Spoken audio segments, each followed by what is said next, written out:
I mentioned the Law College, and Archibald Alexander actually wrote that book on it. Banner of Truth has published it. And previously, I believe it, Dr. Garrison can clarify, but I believe it was with the kind of the New School division in the 1700s that the Law College came out of that context. And again, they met in a log college. It was apparently something like 20-foot wide wall with another 20 feet cabin. And apparently the enemies, the people who didn't like it, called it a college kind of in mock. And but nonetheless, people were coming under some regional pastors to be discipled that way.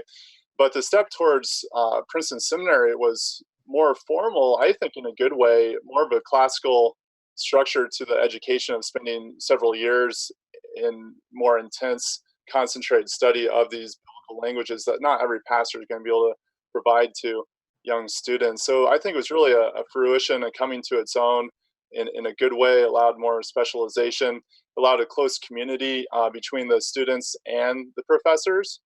For instance, the first class of 1812 had 3 students. When Charles Hodge came in only years later, he was really, in some ways, taken under the wing of Archibald Alexander, who became a father figure to him. Hodge had lost his father, I believe, when he was 2 years old. It was rather tragic, and his mother had some great difficulty raising the family without the father. And so I just read recently in A. Hodge's biography of Charles Hodge, there's a chapter of his days, his years at the beginning of Princeton Seminary, which if you have it, it's on the net as well. You can read it. They went fishing together. Alexander invited him to stay the summer there. And they did all sorts of things together that really formed a close bond. Alexander took Charles Hodge on kind of an itinerant preaching tour, Pennsylvania, I believe, and some other areas. And so these were more than teachers, more than professors. They were lifelong mentors.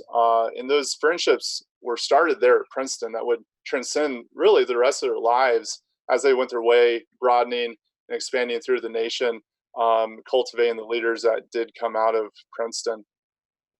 Yeah, and these men were a combination of godly men, gifted scholar teachers, and outstanding preacher pastors. And rarely do you find all 3 in one person well developed. And you could even argue that today's educational model has actually diminished that balance and proportion with the emphasis that we often place upon degrees versus character formation. But at the time, yes, that was such a critical part of their own personal relationship in terms of that mentoring and discipling. But it wasn't limited to just that personal relationship between those 2 men. It was really characteristic of the school as a whole.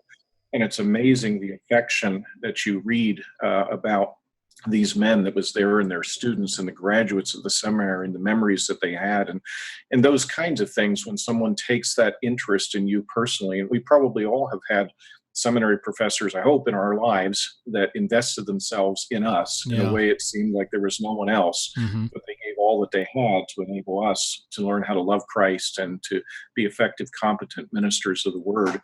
And while you sometimes forget all that they say, you will never forget who they were.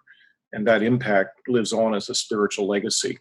And that's the strength of what Alexander and then Hodge in turn was able to give to generations of students there at Princeton.